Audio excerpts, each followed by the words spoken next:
मैं संतोष कुमार और आज हम डिस्कस करने वाले हैं कुछ इंपॉर्टेंट रेवोल्यूशन के बारे में। चलिए देखते हैं सम इंपॉर्टेंट रेवोल्यूशन जो आपके किसी भी कॉम्पिटिटिव एग्जाम, आपके बोर्ड एग्जाम्स के लिए बहुत इंपॉर्टेंट है। तो कौन कौन से हैं? तो हम स्टार्ट करते हैं first list of revolution in India.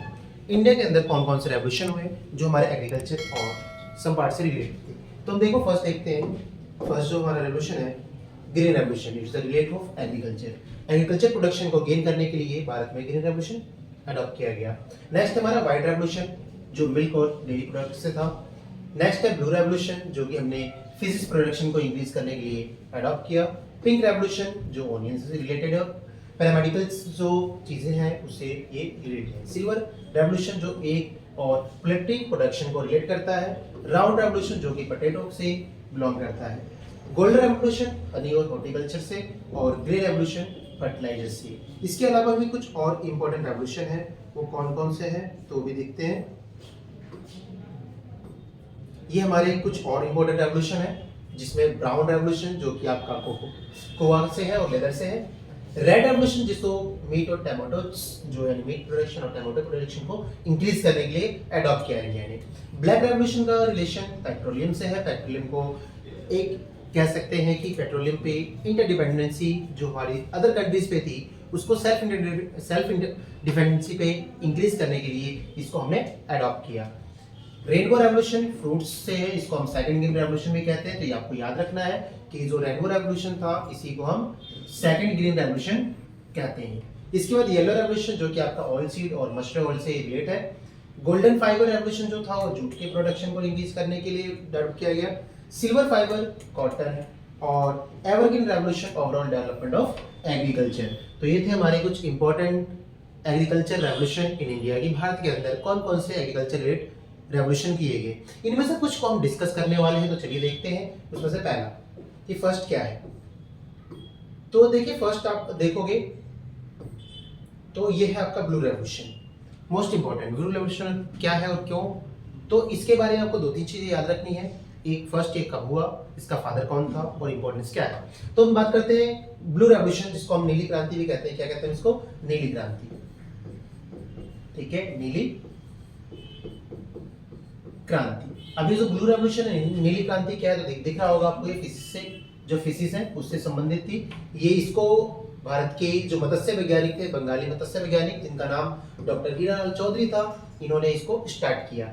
इसका संबंध मत्स्य पालन से था, यानी कि इंडिया के अंदर जो एग्रीकल्चर लेबर से हमारी वो खाली टाइम पीरियड पे मत्स्य पालन कर सके, उससे इंक्रीजमेंट मिले।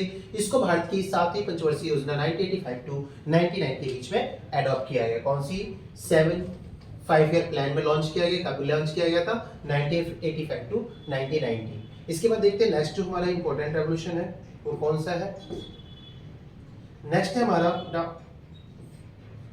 मिल्क प्रोडक्शन, मिल्क रेवोल्यूशन जिसको हम दुग्ध क्रांति या ऑपरेशन फ्लड के नाम से जानते हैं। क्या? दुग्ध क्रांति या फिर ऑपरेशन फ्लड। और इसकी शुरुआत जो है भारत में 13 जनवरी 1970 को हुई थी। कब हुई थी? 13 जनवरी 1970 को। इसका मेन प्रोडक्शन क्या था? भारत में दूध की कमी को दूर किया जा सके। ठीक है, इसे श्वेत क्रांति भी कहा जाता है, यानी कि मिल्क रेवोल्यूशन को श्वेत क्रांति कहते हैं या दुग्ध क्रांति या ऑपरेशन फ्लड के नाम से इसको जाना जाता है। इसके फादर वर्गीस कुरियन जिन्होंने श्वेत क्रांति का जनक माना गया है। तो एक इंपॉर्टेंट है कि इंडिया के अंदर आपने बहुत फेमस नाम सुना होगा अमूल का।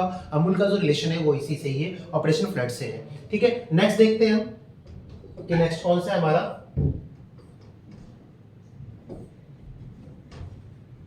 नेक्स्ट हमारा ग्रीन रेवोल्यूशन। देखो ग्रीन रेवोल्यूशन की जो बहुत ही मोस्ट इंपॉर्टेंट था इंडिया के अंदर, बिकॉज इंडिया के अंदर प्रोडक्शन की जो फूड क्राइसिस आया एक टाइम पीरियड पे 1966 और 67। बिटवीन द टाइम पीरियड 1966 और 1967 उस टाइम पे हमारे इंडिया में फूड क्राइसिस आया, खाद्यान्न संकट आया। और उस खाद्यान्न संकट से निपटने के लिए हमने ग्रीन रेवोल्यूशन को अडॉप्ट किया। ग्रीन रेवोल्यूशन का जो सीधा संबंध है वो कृषि क्षेत्र से है, जिसका एक ही मोटिव था एग्रीकल्चर को ग्रोथ देना। ठीक है, इसका एक ही मोटिव था एग्रीकल्चर को ग्रोथ देना। और इसमें जो केमिकल से रासायनिक उर्वरक है और बीज के अधिक उत्पादन पर फोकस किया गया, यानी कि जो आपके हाई वैरायटीज यील्ड्स और सीड्स जो होती हैं उस पर फोकस किया गया। हरित क्रांति का जनक वैसे तो एमएस स्वामीनाथन को माना जाता है, कहाँ का? भारत का। बट हरित क्रांति का जो मेन जो सॉरी ये दोबारा रिपीट हो गया है, ठीक है। हरित क्रांति का जो जनक है वो हम एम एस स्वामीनाथन को मानते हैं। अब बात करते हैं नेक्स्ट रेवोल्यूशन की। नेक्स्ट रेवोल्यूशन कौन सा है? देखिए नेक्स्ट रेवोल्यूशन जो है हमारा येलो रेवोल्यूशन। अब येलो रेवोल्यूशन क्यों इंपॉर्टेंट है? तो येलो रेवोल्यूशन भी एक इंपॉर्टेंट पार्ट है। येलो रेवोल्यूशन जिसको हम पीली क्रांति या तिलहन उत्पादन से संबंधित इसको मानते हैं। किसे कहते हैं? पीली क्रांति या तिलहन उत्पादन से संबंधित है। इसके उत्पादन में आत्मनिर्भरता प्राप्त करने के उद्देश्य से योजना प्रारंभ की गई थी। इसका एक ही मोटिव था कि हम इसमें इंडिपेंडेंट बन सके, यानी कि हमें किसी अदर के ऊपर डिपेंड होने की जरूरत ना पड़े। इसकी शुरुआत 1986 और 87 के बीच में हुई थी और इसका जो श्रेय जाता है वो जाता है सेम पित्रोदा को, ठीक है, जिसको हम पीत क्रांति यानी इसको पीत क्रांति भी कहते हैं। पीली क्रांति को पीत यानी पीला होता है, ठीक है। तो पीत क्रांति के जनक के रूप में इसको माना जाता है, जिसका नाम क्या है? सेम पित्रोदा।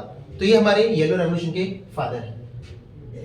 इसके बाद अगर हम बात करें तो कुछ और इंपॉर्टेंट है हमारे पास, जो आपका रेड, ठीक है, जो रेड रेवोल्यूशन है जिसे हम लाल क्रांति भी कहते हैं। ये क्या है? आपकी लाल क्रांति जो है इसका मेन मोटिव था मांस और टमाटर के उत्पादन को बढ़ाना।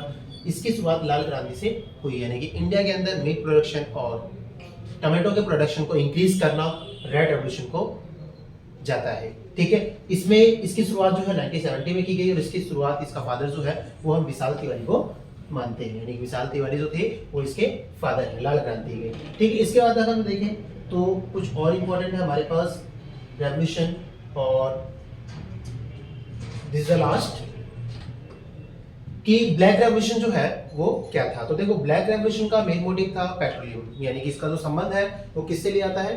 पेट्रोलियम उत्पादों के क्षेत्र में। देश को आत्मनिर्भर बनाने के प्रयास को कृष्ण क्रांति का नाम दिया गया। तो ये आपको याद रखना है, ब्लैक रेवोल्यूशन को ही हम कृष्ण क्रांति के नाम से भी जानते हैं, ठीक है। इसका मेन मोटिव क्या था? इसका उद्देश्य था पेट्रोल और डीजल में आत्मनिर्भर बनाना, यानी इसका एक ही मोटिव था कि इंडिया जो कि पेट्रोल और डीजल बाहर से लेता है उसमें हमारे इंडिपेंडेंसी बने, आत्मनिर्भर बने, और इसके लिए इथेनॉल का प्रयोग किया जाने लगा इंडिया के अंदर। 1975 में इसकी शुरुआत हुई। 1975 में क्या हुई? इसकी शुरुआत हुई, और इसकी शुरुआत के बाद जैसा कि नरेंद्र मोदी की गवर्नमेंट ने भी पेट्रोल डीजल में इथेनॉल की क्वांटिटी को इंक्रीज करने की बात की है। तो ये थे हमारे कुछ मोस्ट इंपोर्टेंट रेवोल्यूशन जो कि हमारे एग्जाम में 1 मार्क्स में आते हैं। वीडियो पसंद आई हो तो लाइक शेयर और कमेंट करना मत भूलिए।